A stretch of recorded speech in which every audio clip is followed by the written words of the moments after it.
హల్లెలూయా. సజీవుడైన యేసు ప్రభుల వారి ప్రశస్త నామంలో ఈ చక్కటి కూడికలలో దేవుని వాక్యాన్ని బోధించడానికి నాకు దేవుడు కలుగజేసిన ఈ అవకాశం కొరకు హోసన్న పరిచర్యల అధికారుల కొరకు నా హృదయపూర్వకమైన ధన్యవాదాలు చెల్లించుకుంటున్నాను. దైవ సేవకులందరి కొరకు సౌత్ ఆఫ్రికా నుండి వచ్చిన దైవ సేవకులకు ఆ కోళ్ళందరికీ నా హృదయపూర్వకమైన ధన్యవాదాలు చెల్లించుకుంటున్నాను. మనము గడిచిన రోజులన్నీ కూడా ఆత్మచేత అభిషేకించబడిన దైవ సేవకుల గొప్ప వర్తమానాలు మనం వింటూ వస్తున్నాం. నేను ప్రతి మాట పోగొట్టుకోకుండా జాగ్రత్తగా మాటలు వింటూ నా జీవితంలో ఏది ఇంకా నేను సరిచేసుకోవాలో అనే ఆలోచనతో దైవ సేవకులు చెప్పే ప్రతి మాట కూడా జాగ్రత్తగా వింటూ వచ్చాను. నన్ను నిజంగానే దైవజనుల యొక్క మాటలు ఎంతో బలపరుస్తూ వచ్చాయి. మీరు కూడా బలపరచబడుతున్నారని నా నమ్మకం. వాక్యాన్ని మనం వినకముందు మీరు ఎక్కడో ఒక దగ్గర నిశ్శబ్దంగా కూర్చుంటే మీరు దేవుణ్ణి గౌరవించిన వాళ్ళు అవుతారు. మనము దేవుణ్ణి అగౌరవపరచాలంటే అసభ్యంగా మనం ప్రవర్తిస్తే దేవుడు దుఃఖపడతాడు. ప్రభుని సంతోషపెట్టడానికి కాస్త మనము పద్ధతిని పాటిస్తాము. పరిశుద్ధ గ్రంథమైన బైబిల్లో ప్రకటన గ్రంథము 3వ అధ్యాయం 7వ వచనం నుండి 12వ వచనం వరకు ఉన్న విషయాలు ఈ మధ్యాహ్న సమయమందు మీతో మాట్లాడుటకు ప్రభువు నాకు సహాయం చేయాలి. ఆ గొప్ప దేవుని యొక్క మహాకనికరం, భవిష్యత్తులో జరిగే అనేక కార్యాలు ఆ కృపగల దేవుడు ఈ పరిశుద్ధ గ్రంథమైన బైబిల్లో పొందుపరిచి పెట్టాడు. అందుకని పౌలు గారు ఒక చక్కటి విషయం చెప్పారు. ఆయన చెప్పిన మాట, ప్రతి లేఖనము ఆత్మావేశం వలన కలిగినది అని చెప్పాడు. ఏ లేఖనం కూడా మనుష్యావేశం వలన కాదు, దేవుని ఆత్మ ద్వారా అది రాయబడి ఉందని చెప్పాడు. వ్రాసింది మనుషులే అయినా వ్రాయించిన వాడు పరిశుద్ధాత్మ దేవుడని వాక్యం సెలవిస్తుంది. పరిశుద్ధాత్మ దేవుడు ఏదో ఒక కాలానికి సంబంధించిన వారు కాదు. ఆది నుండి మనము ఆత్మను గుర్చిన సమాచారాలు పరిశుద్ధ గ్రంథమైన బైబిల్లో వింటూనే ఉన్నాం. ఆఖరి వరకు కూడా మొట్టమొదట బైబిల్ ఈ రీతిగా సెలవిస్తారు, దేవుడు భూమి ఆకాశములను కలుగజేశాను. అయితే భూమి నిరాకారముగాను శూన్యముగాను అగాధ జలముల మీద చీకటి కమ్మి ఉండెను, దేవుని ఆత్మ దాని మీద అల్లాడుచుండెను అని చెప్పబడింది. బైబిల్ ప్రారంభంలో పరిశుద్ధాత్మ దేవుని గురించి చెప్పబడ్డది. బైబిల్ ఆఖరిలో కూడా ఈ రీతిగా చెప్పబడ్డది, ఆత్మయు పెళ్లి కుమార్తెయు ఇక్కడికి ఎక్కిరమ్ము అని ప్రకటన 22లో చెప్పారు.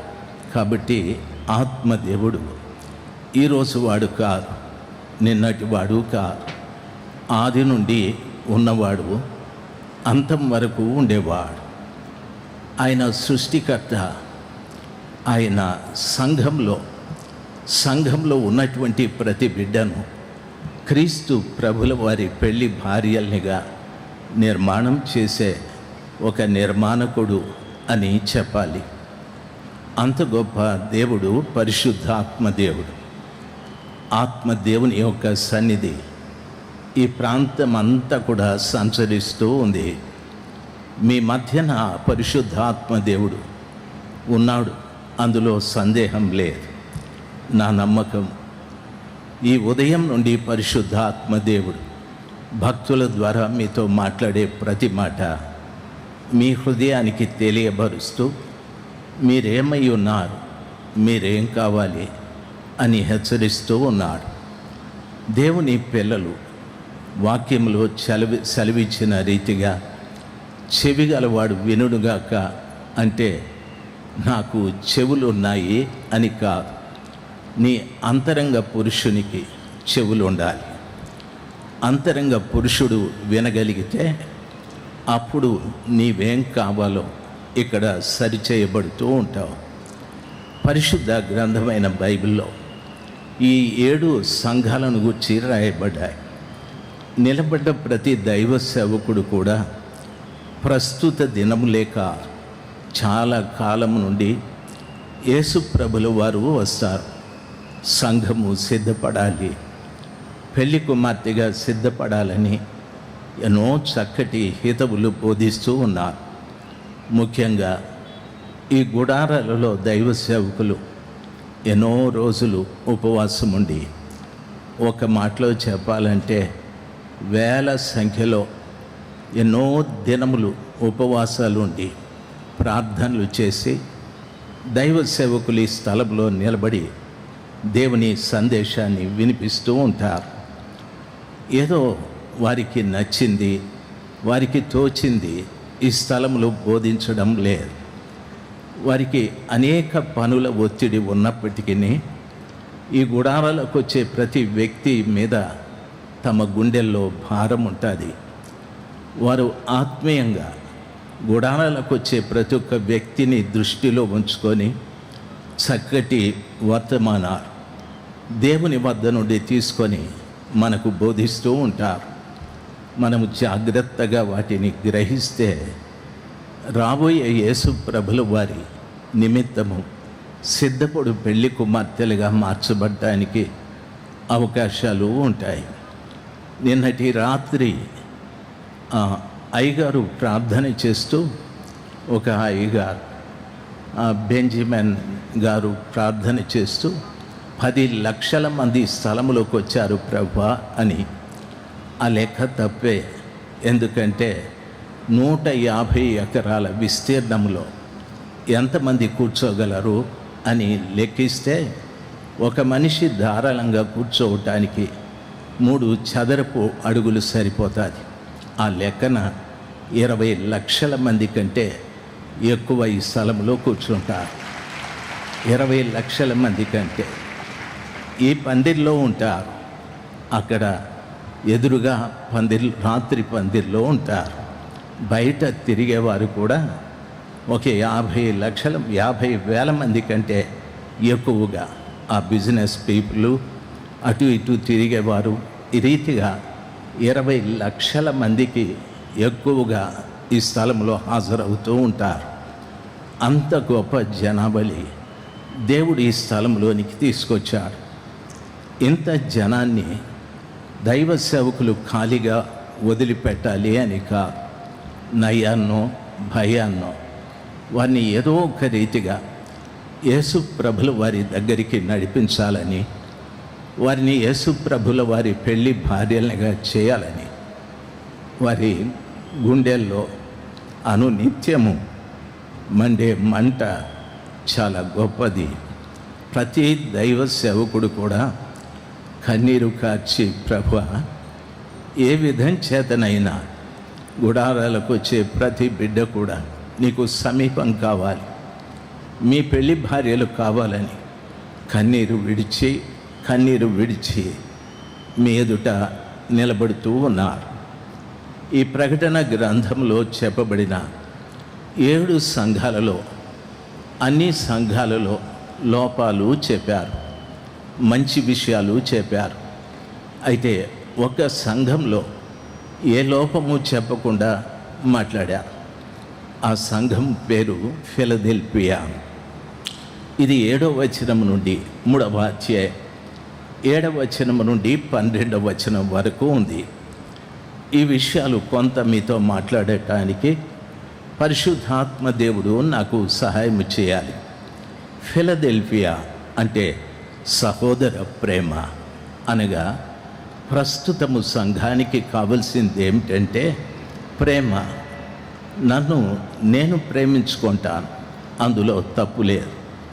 నాకు ఇచ్చిన కుటుంబాన్ని ప్రేమిస్తాను, అందులో కూడా తప్పు లేదు. నాకు ఇచ్చిన బంధువుల్ని, స్నేహితుల్ని అందరినీ ప్రేమిస్తాను, తప్పు లేదు. అయితే ఒక క్రైస్తవుడైనందుకు సహోదరుని ప్రేమించాలి, పొరుగువాన్ని ప్రేమించాలి, శత్రువును కూడా ప్రేమించాలి. గత రాత్రి వెస్లీ అయ్య గారు మాట్లాడుతూ నిబంధనల గురించి మాట్లాడుతూ క్రొత్త నిబంధన అని చెప్పాడు. ఆ క్రొత్త నిబంధనలో అయ్యగారు చాలా విలువైన సత్యాలు చెప్పారు. నేను ఎరిగిన విషయం చెప్తున్నా. క్రొత్త నిబంధనలో ప్రేమ గురించి ప్రభుల వారు చెప్పారు. నీవు సహోదరుని ప్రేమించు, పొరుగువాన్ని ప్రేమించు, శత్రువుని ప్రేమించు అని చెప్పాడు. ఈ ఫిలదెల్ఫియా సంఘంలో సహోదరుని ప్రేమించే ఆ గొప్ప మనసు ఉంది, శత్రువుని ప్రేమించే మనసు ఉంది, పొరుగువాన్ని ప్రేమించే మనసు ఉంది. సంఘమా, మీరెన్నో సంఘాల నుండి ఈ స్థలంలోనికి వచ్చి ఉంటారు.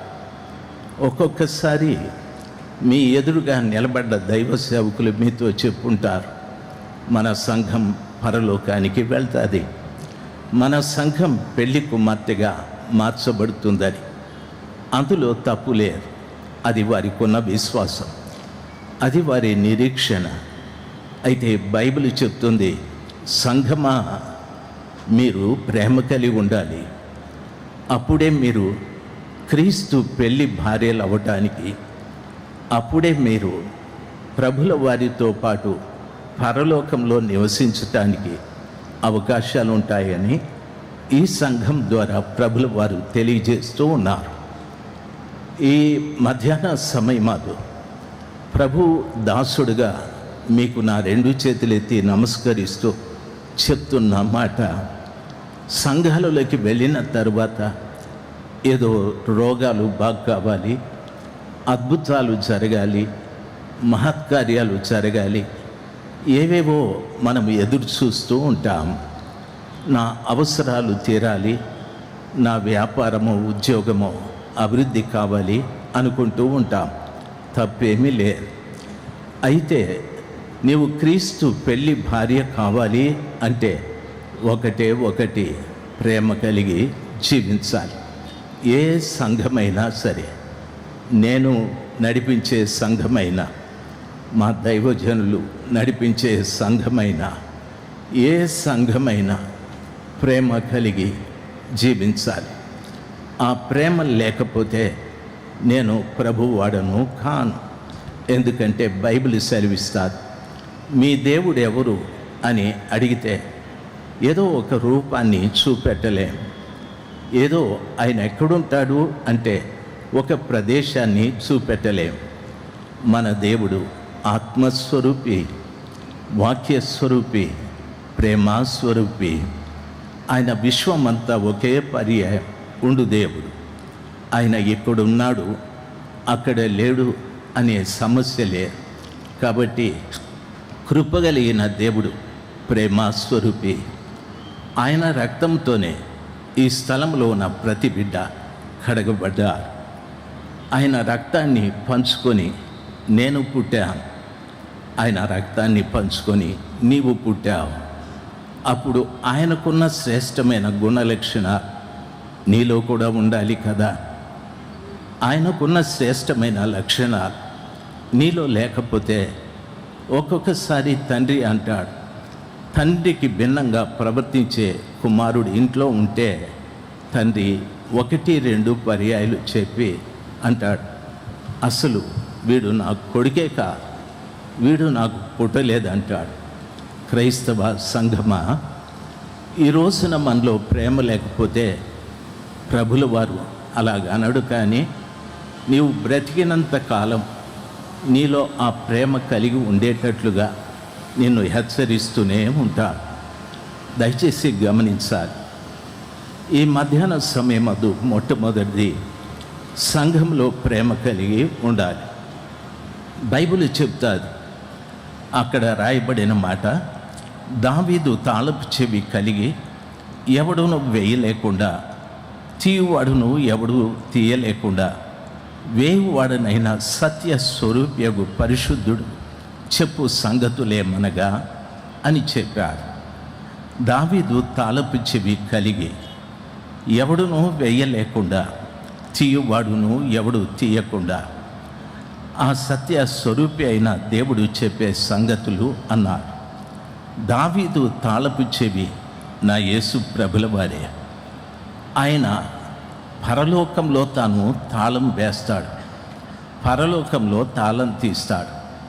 ప్రభుల వారి ఈ రీతిగా చెప్పారు, మీరు భూమి మీద ఏదైనా అడిగితే నేను ఖచ్చితంగా మీరు బంధించిన దాన్ని పరలోకంలో బంధిస్తాను, మీరు విప్పిన దాన్ని పరలోకంలో విప్పుతాను అని ప్రభుల వారు చెప్పారు. కాబట్టి ఆయనకు పెట్టబడిన అనేక పేర్లలో ఒక పేరు దావీదు తాళపు చెవి. ఆయన పరలోకంలో తన తాళపు చెవితో ఎన్నో తెరిచాడు. అనగా భూమి మీద ప్రజల మధ్యలో విస్తరిస్తున్న పాపం నిర్మూలన చేయటానికి ఆయన తాళపు చెవి తెరిచి ప్రవక్తల్ని పంపాడు, రాజులను పంపాడు, న్యాయాధిపతుల్ని పంపాడు, తరువాత ధర్మశాస్త్రం పంపాడు, బలిపీఠాన్ని పంపాడు, బలులు అర్పించమని చెప్పాడు. ఎన్నో తెరిచి ఈ భూమి మీదకి పంపాడు. కానీ ప్రజలు వారి పాపాన్ని విడిచిపెట్టి ప్రభువు దగ్గరికి రాలేదు. అందుకని ఆయనే ఈ లోకంలోకి వచ్చాడు. ఆయన తెరిచిన దాన్ని ఎవడూ మూయలేడు, ఆయన మూసిన దాన్ని ఎవరు తెరవలేరు. ఆ రీతిగా మన పితరుల కాలంలో భక్తి విషయంలో ఆచరించిన ప్రతి పద్ధతి ఆయనే తెరిచాడు. ఆయన తెరవకపోతే అవన్నీ కూడా భూమి మీదకు వచ్చి ప్రజల పాప క్షమాపణ నిమిత్తమై ఆ కార్యాలు చేయడము అనేది అసంభవం. దయచేసి ఆయనే దావీదు యొక్క తాళపు చెవి అని వాక్యము సెలవిస్తారు. 8వ వచనం, నీ క్రియలను నేను ఎరుగుదును, నీకున్న శక్తి కొంచెమై ఉండినను నీవు నా వాక్యమును గైకొని నామమును ఎరుగననలేదు. ఇదిగో తలుపు నీ ఎదుట తీసి ఉంచి ఉన్నాను, దానిని ఎవడు వేయనేరడు అని చెప్పాడు. ఈ మాట ఇంకో కొంచెం జాగ్రత్తగా మనం విందాం. నీ క్రియలు నేను ఎరుగుదును.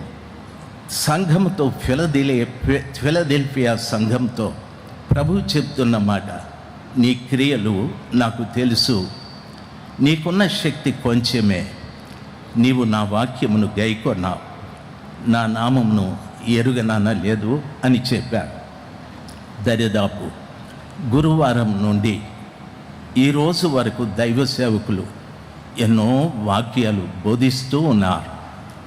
వాక్యాలు చెప్పేటప్పుడు దేవుడు అంటున్నాడు, నీ క్రియలు నేను ఎరుగుదును, నీకున్న శక్తి కొంచెమే, నీవు నా వాక్యమును గైకొని నా నామమును ఎరుగననలేదు అన్నాడు.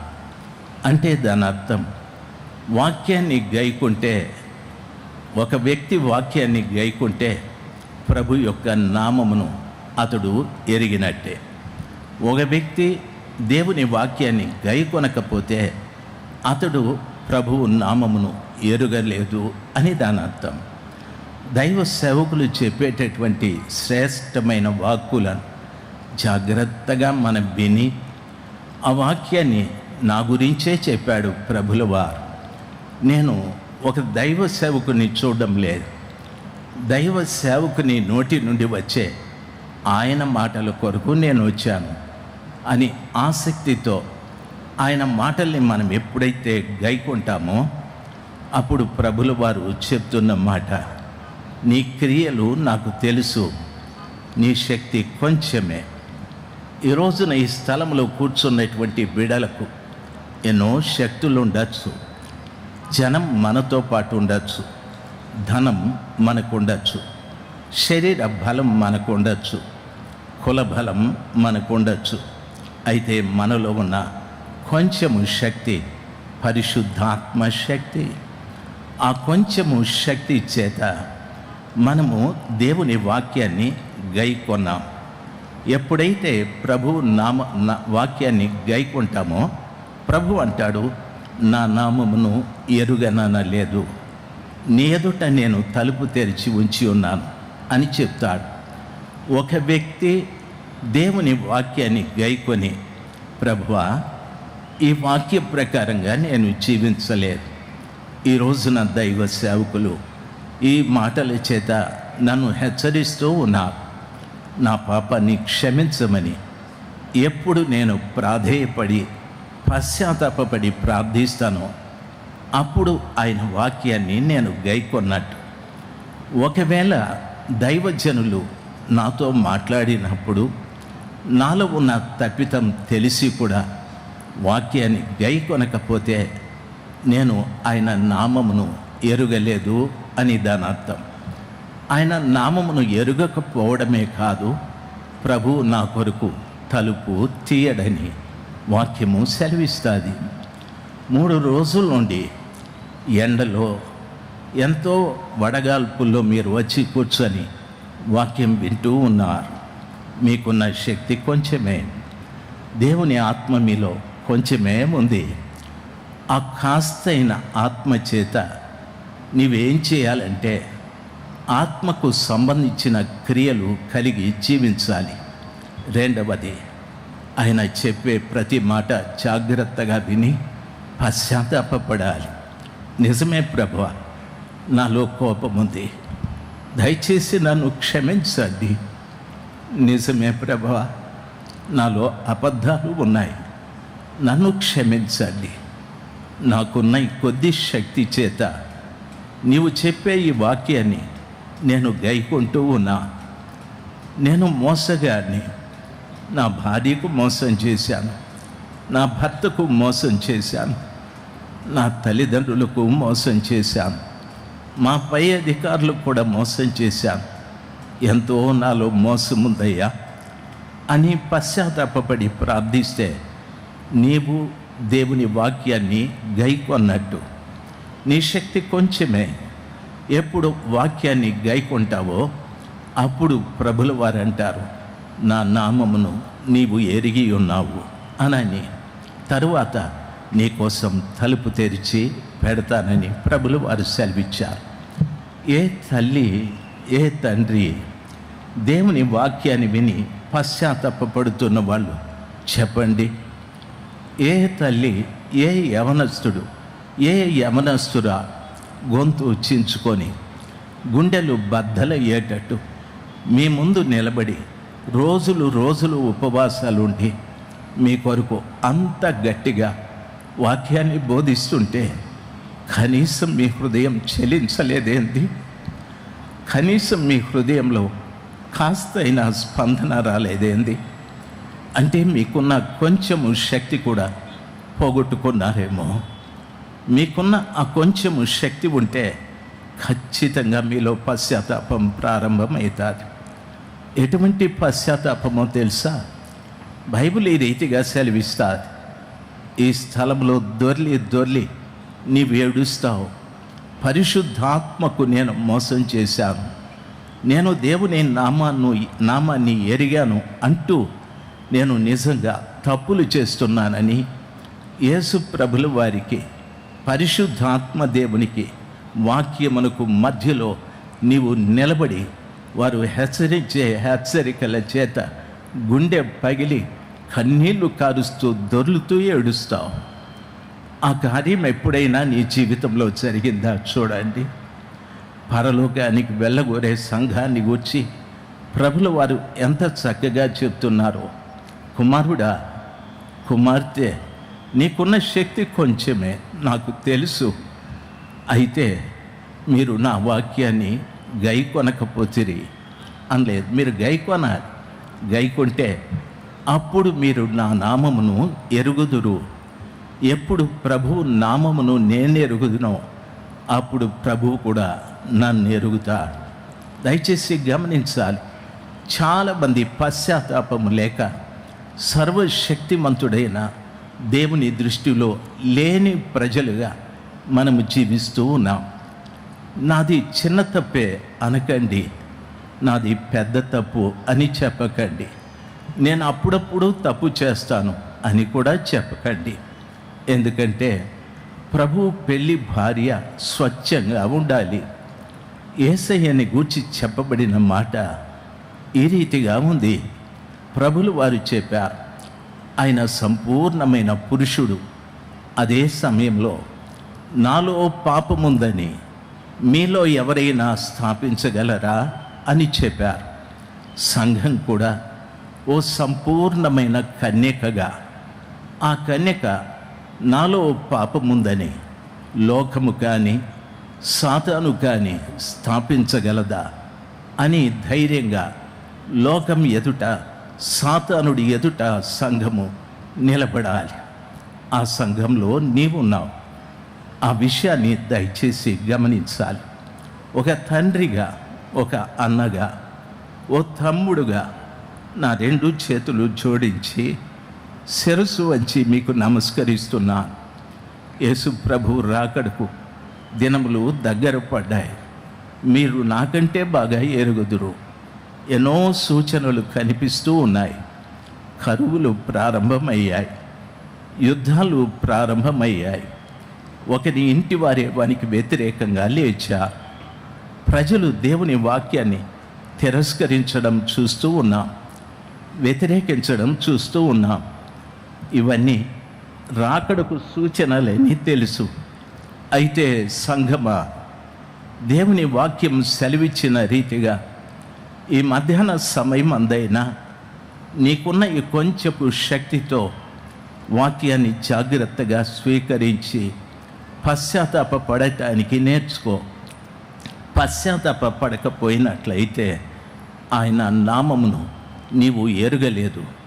ఆయన నామాన్ని ఎందుకు ఎరగను? యేసు, క్రీస్తు, ఇమ్మానుయేలు అనే ఎన్నో పేర్లు ఉన్నాయి. ఎందుకు ఎరగలేదు నేను అని మీరు అడగచ్చు. బైబిల్ ఒక మాట అంటుంది, ఆయన నామములోనే స్వస్థత. అన్ని నామముల కంటే ఉన్నతమైన నామం. ఆయన నామంలోనే స్వస్థత, ఆయన నామంలోనే రక్షణ అని చెప్పాడు. ఆయన నామంలో స్వస్థత ఉంది, ఆయన నామంలో రక్షణ ఉంది. మరి నీలో స్వస్థత ఉందా చెప్పు తల్లి? నీలో స్వస్థత ఉందా తండ్రి? నీకు రక్షణ నిజంగా కలిగాదా? ఆలోచన చేయి. ప్రభువు నామమును మనం ఎరిగితే కృపగల దేవుడు తన నామమును ఎరిగిన వానికి స్వస్థత దయచేస్తాడు, రక్షణ దయచేస్తాడు. వాక్యం ఆ రీతిగా సెలవిస్తాడు. ఈ మధ్యాహ్న సమయమందు ఆ కృపగల దేవుని ఎదుట ముఖ్యంగా నేను చేయవలసింది, ప్రభు వాక్యం నాతో హెచ్చరించినప్పుడు ఏ చిన్న తప్పైనా సరే ఆయన పాదాల చెంత కన్నీళ్లతో నేను ఒప్పుకొని విడిచిపెట్టాలి. దాని విషయమే నేను సిగ్గుపడకూడదు, దాని విషయమై నేను జంకకూడదు. దేవుని వాక్యంలో చెప్పబడిన మాట దయచేసి వినాలి. దేవుడు అంటున్నాడు, నేను నీ ఎదుట తలుపు తెరిచి ఉంచుతాను, దాన్ని ఎవడు కూడా వేయనేరడు. యూదులు కాకయే తాము యూదులమని అబద్ధమాడు సాతాను సమాజపు వారిని రప్పించేదను. వారు వచ్చి నీ పాదముల ఎదుట పడి నమస్కారం చేసి, ఇదిగో నేను నిన్ను ప్రేమించితనని తెలుసుకున్నట్లు చేతును అని అంటారు. ఎంతోమంది అబద్ధ బోధకులు ఉన్నారు. మనం వింటూ ఉంటాం, ఎన్నో తప్పుడు బోధలు చేస్తూ ప్రజల్ని దారి తప్పిస్తున్న దినాలివి. మీ మనసు నొచ్చుకుంటూ ఉంటా, నేను ఇంత సత్యవాక్యాన్ని బోధిస్తుంటే వీళ్ళెందుకు ఈ తప్పుడు బోధలు బోధిస్తున్నారు, వీళ్ళెందుకు ఈ పని చేస్తున్నారు అని నీ మనసు ఎంతో నొచ్చుకుంటుంది. అయితే వాక్యం సెలవిస్తుంది, నీవెప్పుడైతే పశ్చాత్తాపడి ఆయన నామమును ఎరుగుదువో అప్పుడు ఆ కృపగల దేవుడు నిన్ను ఎరిగి ఆయన నామములో ఉన్న శక్తి నీకు ప్రసాదిస్తాడు. నీవు రక్షించబడతావు, నీవు స్వస్థపరచబడతావు, నీ కొరకు తలుపులు తెరిచి ఉంచుతాడు. నీవు లోపల ప్రవేశించటానికి ముఖద్వారం దగ్గరికి వస్తావు. అప్పుడు ఈ తప్పుడు బోధకులు అందరూ కూడా నీ దగ్గరికి వచ్చి వారు నీ పాదాలకు నమస్కారం చేసేటట్టుగా ప్రభువు చేస్తాడు. అందుకే బైబిల్ సెలవిస్తాది, భక్తిహీనులను చూసి వ్యసన పడకుము అని చెప్పాడు. ఎవరేం బోధించినా, ఎవరేం చేసినా నేను చేయగలిగింది ఏమీ లేదు. నాకు ఇచ్చిన పని నేను జాగ్రత్తగా చేసుకుంటూ వెళ్ళడం నా ధర్మం. ఆ రీతిగా చేస్తూ ఉంటే ఈ పనికిరాని బోధకులందరూ ఏదో ఒక్కరోజున నీ పాదాల మీద పడి క్షమించమని అడుగుతారు. అప్పుడు తెలుస్తుంది తప్పుడు బోధకులకు అందరికీ నీవెవరోనని. నీవెవరు అంటే నేను నిన్ను ప్రేమించితనని తెలుసుకునేటట్లు చేస్తానని ప్రభు సెలవిచ్చాడు. అప్పుడు నిన్ను ప్రభు ప్రేమిస్తున్నాడు అనే సమాచారం వారికి తెలుస్తుంది. ప్రియులరా, గమనించాలి, ఈ సంఘంలో ఉన్న శ్రేష్టమైన లక్షణాలు ఇవన్నీ కూడా నీయందు నా ఓర్పు విషయమైన వాక్యమును గైకొంటివి గనుక భూనివాసులను శోధించుటకు లోకమంతటి మీదికి రాబో శోధన కాలంలో నిన్ను కాపాడేదను. దయచేసి గమనించాల్సింది, ప్రభు వాక్యం సెలవిస్తుంది, నీవు నా ఓర్పు విషయమై వాక్యమును గైకొంటివి గనుక అని చెప్పాడు. వాక్యాన్ని నేను ఎందుకు గైకొనాలి అంటే, ఒకటి, నేను ఆయన నామమును ఎరుగుటకు. 2, ఆయన నా కొరకు తలుపు తీయటానికి. 3, ఎందుకు నేను వాక్యాన్ని గైకొనాలి అంటే, ప్రభువు చెప్తున్నాడు చూడండి, నా ఓర్పు విషయమైన వాక్యమును గైకొంటివి. ఒక వ్యక్తి దేవుని వాక్యాన్ని గైకుంటే ఆయనలో ఓర్పు పెరగడం ప్రారంభిస్తుంది. ఆమెలో ఓర్పు పెరగడం ప్రారంభిస్తుంది. చాలామంది తల్లులు చెప్తారు, నా భర్త నన్ను సరైన రీతిగా చూడడం లేదని. చాలామంది తల్లిదండ్రులు చెప్తారు, మా పిల్లలు మమ్మల్ని ఇబ్బంది పెడుతున్నారని. చాలామంది చెప్తారు, మేం పనిచేసే స్థలంలో మాకు ఇబ్బందికరంగా ఉందని. దయచేసి గమనించాలి, దాని విషయంలో క్రైస్తవుడికి ఓర్పు అవసరం. ప్రభులు వారు చాలా స్పష్టంగా చెప్పారు, నీవు నా ఓర్పు విషయమైన వాక్యమును గైకొంటివి. వాక్యాన్ని ఒక వ్యక్తి గైకొనడం వలన ఆ వ్యక్తిలో యేసు ప్రభుల వారికి ఉన్నంత ఓర్పు అది రావడం ప్రారంభమవుతుంది. యేసయ్యకున్న ఓర్పు ఎంత అని అడిగితే ఆయన మీద ఎన్నో అపవాదులు మోపారు. ఆయన ముఖం మీద ఉమ్మి వేశారు. ఆయన గడ్డపు వెంట్రుకలు లాగారు. ఆయన కళ్ళకు గంతలు కట్టారు. పిడిగుద్దులు గుద్దారు. నిన్నెవరు కొట్టారో ప్రవచించమని చెప్పారు. హింసాత్మకమైన మరణం ఆయన వీపు మీద దున్నిన చేనిలాగా చీల్చేశారు. ఎందుకు కొడుతున్నారు అని ఎదురు మాట ఒకటి చెప్పలేరు. ఎందుకు చెప్పలేదంటే, ఓర్పు కలిగిన దేవుని వాక్యం సెలవిస్తారు. క్రైస్తవుడి రోజున దేవుని వాక్యాన్ని గైకొనడం వలన యేసు ప్రభుల వారికి ఉన్న ఓర్పు తనలో పెరుగుతూ వస్తుంది. ఎందుకు ఓర్పు అంటే, నిన్ను అవమానించేవారు నీ చుట్టూ లేస్తారు. నిన్ను నిందించేవారు చుట్టూ లేస్తారు. నీవు చెయ్యని కార్యములను గూర్చి నిర్నిమిత్తముగా నీ మీద చెడ్డ మాటలెల్లా పలికేవారు రోజు ఎక్కువైతారు. అప్పుడు నా హృదయంలో వారి మీద ద్వేషం వస్తుంది, పగ వస్తుంది, కోపం వస్తుంది. అందుకని ప్రభు అంటున్నాడు, నా వాక్యాన్ని గైకుంటే నా విషయమైన ఓర్పే నీకు కూడా వస్తుంది అని చెప్పాడు. దేవుని వాక్యాన్ని గైకొనడం వలన యేసు ప్రభుల వారిలో ఉన్న ఓర్పు నీలోకి వస్తుంది. తల్లి, నీలోకి వస్తుంది నా ప్రియమైన తండ్రి.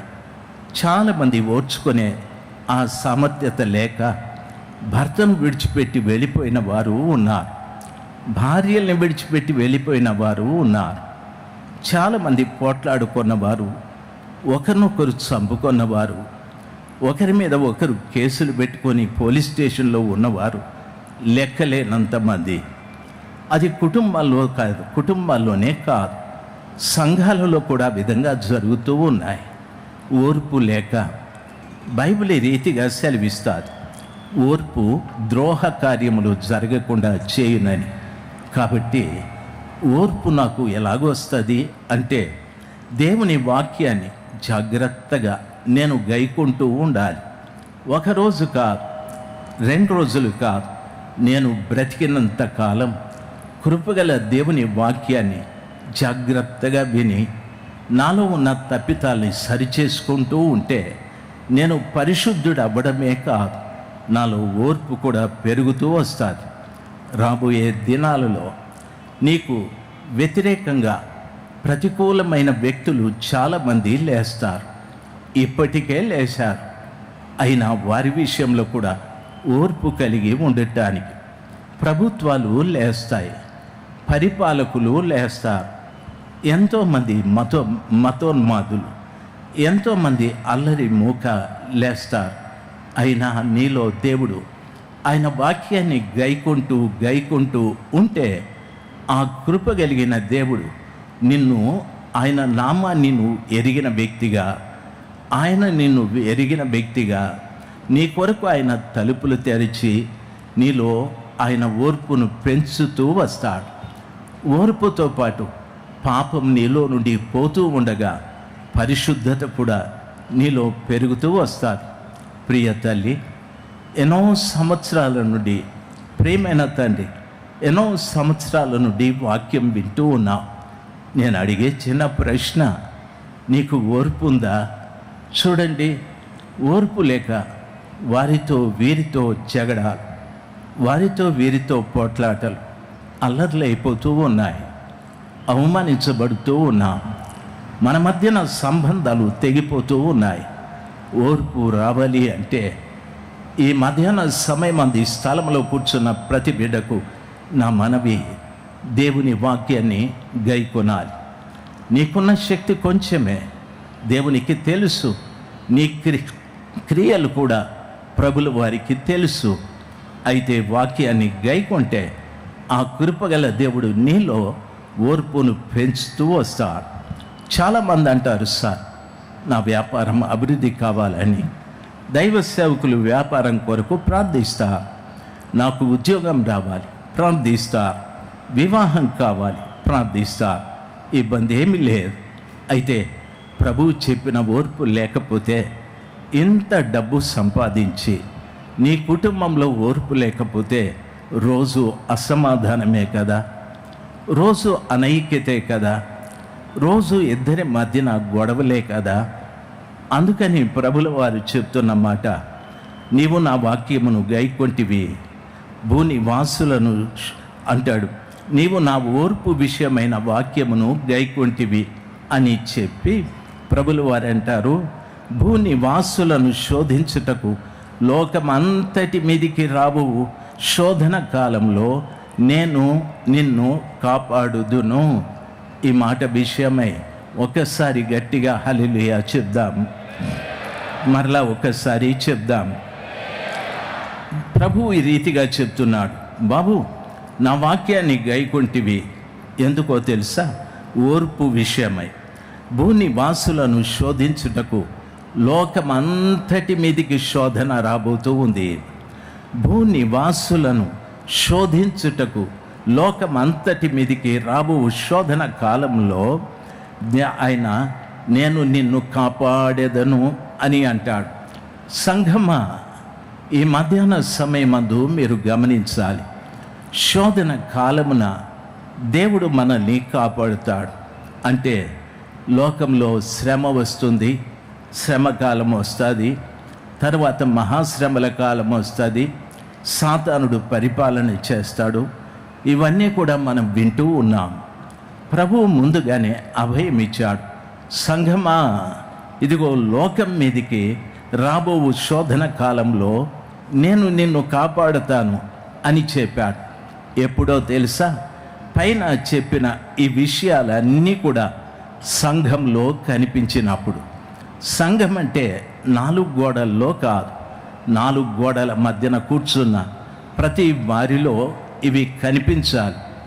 ఇవన్నీ కనిపిస్తే శోధన కాలంలో లోకమంతటి మీదికి శోధన కాలం వస్తుంది. అయితే ఆ కృపగల దేవుడు ఆ శోధన కాలంలో ప్రభు అంటాడు, నేను నిన్ను కాపాడేదను, నేను నిన్ను కాపాడేదను. దయచేసి గమనించాలి, శోధన కాలం శోధకుని ద్వారా వస్తుంది.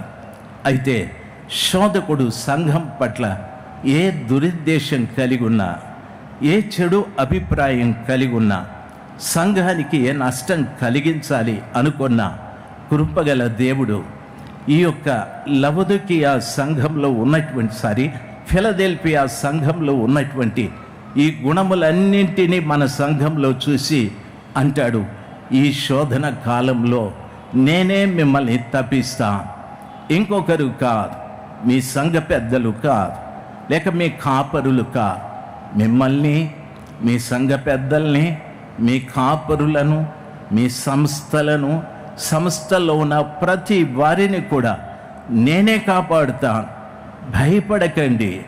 అయితే దానికి ముందు పైన చెప్పిన విషయాలన్నీ కూడా మీలో కనిపించాలని ప్రభులు వారు చెప్తూ ఉన్నారు. దేవుని బిడ్డలు మీరు దయచేసి వినాలి. ఎవరైనా మిమ్మల్ని చూసి నువ్వు చెడ్డవాడివి అనొచ్చు, నీవు మంచిదానివి అనొచ్చు. ప్రభు అంటాడు, మంచివారిని చెడ్డవారిని ఆయన వారి మీద తన కనుదృష్టి ఉంచాడని, మంచివారిని చెడ్డవారిని కూడా ఆయన ప్రేమిస్తున్నాడని. ఈ రోజున ఈ స్థలంలో కూర్చున్న వారిలో మంచివారు ఉన్నారు, చెడ్డవారు ఉన్నారు. దయచేసి వినాలి, అందరినీ ప్రభుల వారు సమానంగా చూస్తున్నాడు, సమానంగా ప్రేమిస్తున్నారు.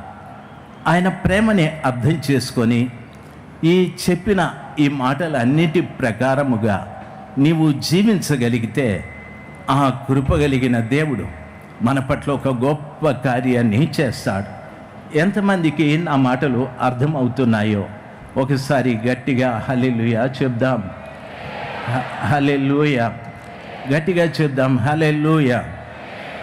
దైవజనాంగమా, దయచేసి గమనించాలి, బైబిలు ఈ రీతిగా చెప్పబడి ఉంది. 12వ వచనాన్ని చదువుతాను. ప్రభు వాక్యం ఈ రీతిగా సెలవిస్తుంది. సరే నాయన 11 కొడుకు, నేను త్వరగా వచ్చుచున్నాను. ఎవడును నీ కిరీటం అపహరింపుకున్నట్లు. సార్ ఇది వినండి, నేను త్వరగా వచ్చుచున్నాను, ఎవడును నీ కిరీటము అపహరింపకుండునట్లు నీకు కలిగిన దానిని గట్టిగా పట్టుకొనుము. సార్ దయచేసి గమనించాలి. నాయన కొంచెం ఇక్కడ రండి కొడుకు, ఇట్లా వరుసగా నిలబడండి, ఇట్లా నాకు కనిపించేటట్లు. Praise the Lord, praise the Lord. అక్కడి నుండి అక్కడ వరుసగా అయ్యగారు చెప్పినట్లు విన. Praise the Lord, praise the Lord, praise the Lord. దయచేసి సార్ 11వ వచనం చదవండి. నేను త్వరగా వచ్చుచున్నాను. అవకాశం ఉంటే డిస్ప్లేలో పే చేయండి సార్. నేను త్వరగా వచ్చుచున్నాను. ఎవడును నీ కిరీటం అపహరింపకుండునట్లు. ఎవడు కూడా నీ కిరీటమును అపహరింపకుండునట్లు నీకు కలిగిన దానిని గట్టిగా పట్టుకొనుము. నీకు కలిగిన దాన్ని గట్టిగా పట్టుకోనండి. జయించు వానిని ఉండు కొడుకు, నీకు కలిగిన దాన్ని గట్టిగా పట్టుకోనండి. నాకు నా భార్య ఉంది, నాకు పిల్లలు ఉన్నారు, ఇల్లు ఉంది, ఆరోగ్యం ఉంది, ఆస్తిపాస్తులు ఉన్నాయి, వాటిని గట్టిగా పట్టుకోవడం నాకు అలవాటు. ప్రభుల వారు చెప్తున్నారు, నీకు కలిగినది ఏం కలిగది? ప్రభు వాక్యంలో చెప్పబడిన రీతిగా నీకు ఓర్పు ఉండాలి. రెండవది, నీవు నామాన్ని ఎరిగి ఉండాలి. నేను నీకు రక్షణ ఇచ్చాను, స్వస్థత ఇచ్చాను. అదే సమయంలో నీ కొరకు నేనేం చేశానో తెలుసా? ప్రభులు వారు అంటారు, నేను త్వరగా వచ్చుచున్నాను, ఎవడును నీ కిరీటము అపహరింపకుండునట్లు నీవు కలిగిన దాన్ని గట్టిగా పట్టుకో అంటాడు. సార్ ఈ మాట బాగా గమనించాలి.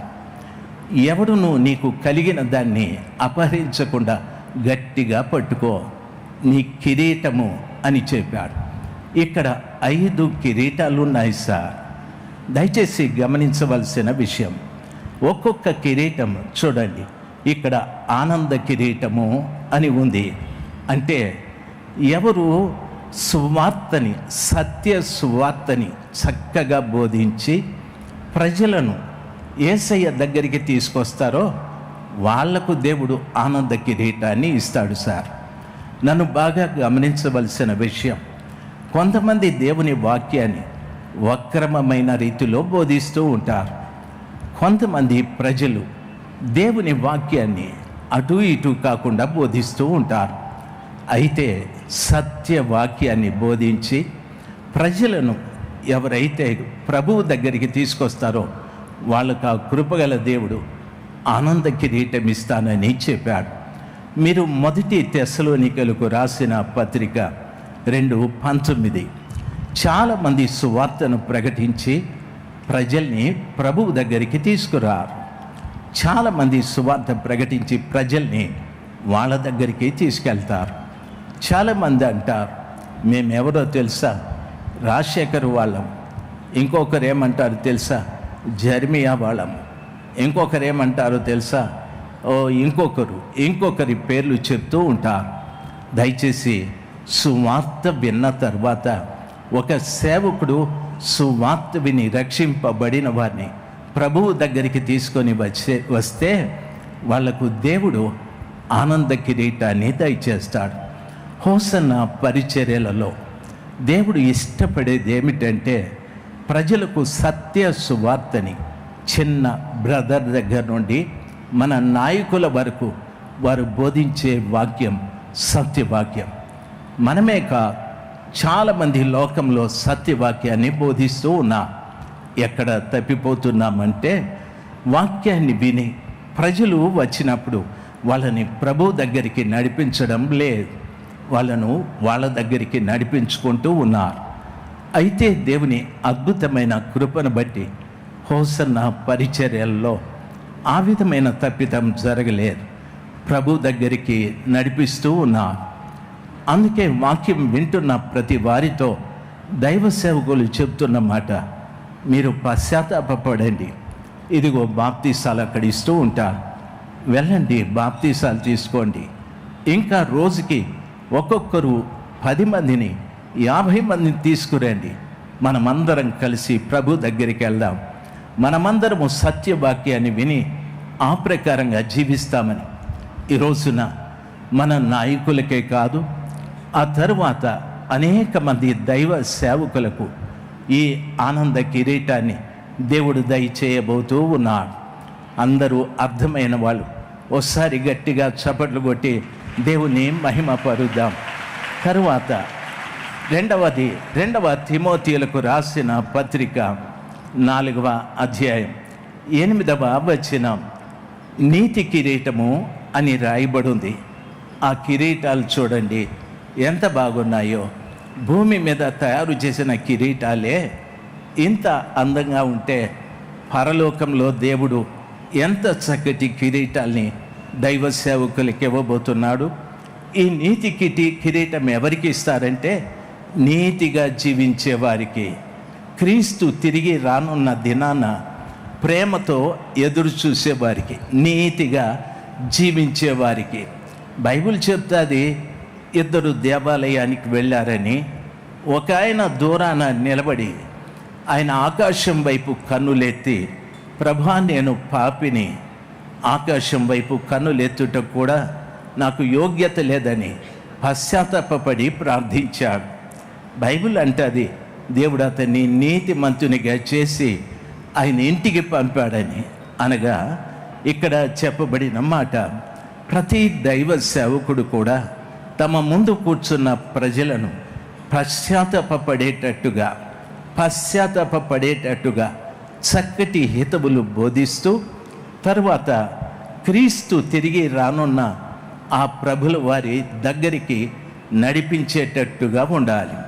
పశ్చాత్తాపపడి సంఘంలో చేర్చబడిన ప్రతి వారిని రానయ్యున్న క్రీస్తు కొరకు ఎదురు చూసేవారిగా తయారు చేస్తే సంఘంలో ప్రతి వారు, పిల్లలు ఉంటారు, వృద్ధులు ఉంటారు, పెద్దలు ఉంటారు, విద్యావంతులు ఉంటారు, నిరక్షరాస్యులు ఉంటారు. అందరినీ అర్థమయ్యేటట్టుగా మీరు ప్రభువు కొరకు ఎదురు చూడాలి. ఇక్కడే మనం కొంతకాలం ఉంటాం. మీరు పశ్చాత్తాపపడి పరిశుద్ధపరచబడి నీతిమంతులయ్యారు. ఈ నీతిని కాపాడుకుంటూ నీతిమంతుడైన యేసు ప్రభుల వారి కొరకు ఎదురు చూడమని దైవ సేవకుడు బోధిస్తూ ఉంటే ఆ బోధ విని ప్రభుల వారి వైపు ఎదురు చూసే జనం ఎక్కువైతారు. అటువంటి దైవ సేవకునికి, దేవుని కొరకు ఎదురు చూసే నీతిమంతులకు కృపగల దేవుడు ఈ నీతి కిరీటాన్ని దయచేస్తాడు. నా మాటలు మీకు అర్థమైతే ఓసారి గట్టిగా చప్పట్లు కొట్టి దేవుని మహిమ పరుద్దాం. హల్లెలూయా. మూడవది అక్షయ కిరీటం. నన్ను బాగా గమనించాలి. 1 కొరింథీయులకు రాసిన పత్రిక 9వ అధ్యాయం 25వ వచనం. ఇక్కడ అక్షయ కిరీటం అని చెప్పబడింది. అంటే ఇది ఎవరికి లభిస్తుంది అనగా ఆత్మీయ పరుగు పందెంలో గెలిచిన వారికి, క్రమశిక్షణతో జీవించిన వారికి. అపోస్తలుడైన పౌలు గారు చెప్పారు, నేను గురి యొద్దకు వెళుతున్నాను, నేను గురి యొద్దకు వెళ్ళి నా పరుగును తుదముట్టించాను, నా విశ్వాసాన్ని కాపాడుకొంటిని. అంటే గురి యొద్దకు నేను వెళ్ళేటప్పుడు నా విశ్వాసాన్ని పాడు చేసే కార్యాలు బోరెడన్ని నాకు ఎదురుపడ్డాయి. ఆకలి దప్పులు, అవమానాలు, ఆర్థిక ఇబ్బంది, నిందలు, నిష్కారణమైన దూషణలు, అల్లరులు ఎన్నో నా మీద పడ్డాయి. కానీ నేను నా విశ్వాసాన్ని కాపాడుకుంటూ వాటి వైపు చూడకుండా గురి వద్దకే పరిగెత్తుకుంటూ వెళుతున్నానని ప్రభుల వారు పౌలు గారు చెప్పారు. ఆ రీతిగా గురి వద్దకు పరిగెత్తే ఆ వ్యక్తికి దేవుడు అక్షయ కిరీటం ఇస్తాడు. నీకు కూడా ఎన్నో సమస్యలు రావచ్చు. నీ ఇరుగువారు, పొరుగువారు, లేక నీ ఇంటి వారే అవమానించవచ్చు. కృంగిపోవద్దు. దయచేసి నీ గురి యేసయ్య. ఆయన వైపే చూడు, ఆయన కొరకే పరిగెత్తు, విశ్వాసాన్ని కాపాడుకో. అక్షయ కిరీటం నీకుందని దయచేసి దాని కొరకు ఎదురు చూడు. తర్వాత క్రమశిక్షణలో జీవించిన వారికి, ఈ రోజున చాలామందికి క్రమశిక్షణ లేదు. నా మాటలు మీరు అర్థం చేసుకోవాలి. ఎంతో ఖర్చుతో ఈ కూడికలు ఏర్పాటు చేశారు. కోట్ల రూపాయలతో ఈ కూడికలు ఏర్పాటు చేశారు. బహుశా నీవు కూర్చునే స్థలం 3 అడుగులే, నీవు తినే అన్నం పట్టడే. అయితే నీతో పాటు ఇన్ని లక్షల మంది భోంచేయాలి, ఇన్ని లక్షల మందికి చక్కటి వసతి ఏర్పాటు చేయాలి. మీరు అయ్యగారులు ఈ స్థలంలో నిలబడి అది చేయొద్దండి, ఇది చేయొద్దండి, తిరగద్దండి, నిల్చోవద్దండి, అరవద్దండి అంటే మన మధ్యన క్రమశిక్షణ లేదని. క్రమశిక్షణ నీలోనే ప్రారంభం కావాలి. నేను వచ్చింది దేవుని సన్నిధానంలోకి, సర్వశక్తిమంతుడైన దేవుని చూడటానికి వచ్చాను. ఆ గొప్ప దేవుని ఎదుట క్రమం లేకుండా నేను జీవించకూడదు. నాకు క్రమశిక్షణ అవసరం. క్రమశిక్షణ నాకుంటే గురిని చూసే అవకాశాలు నాకుంటాయి. గురి యొద్దకు పరిగెత్తే శక్తి నాకుంటాయి.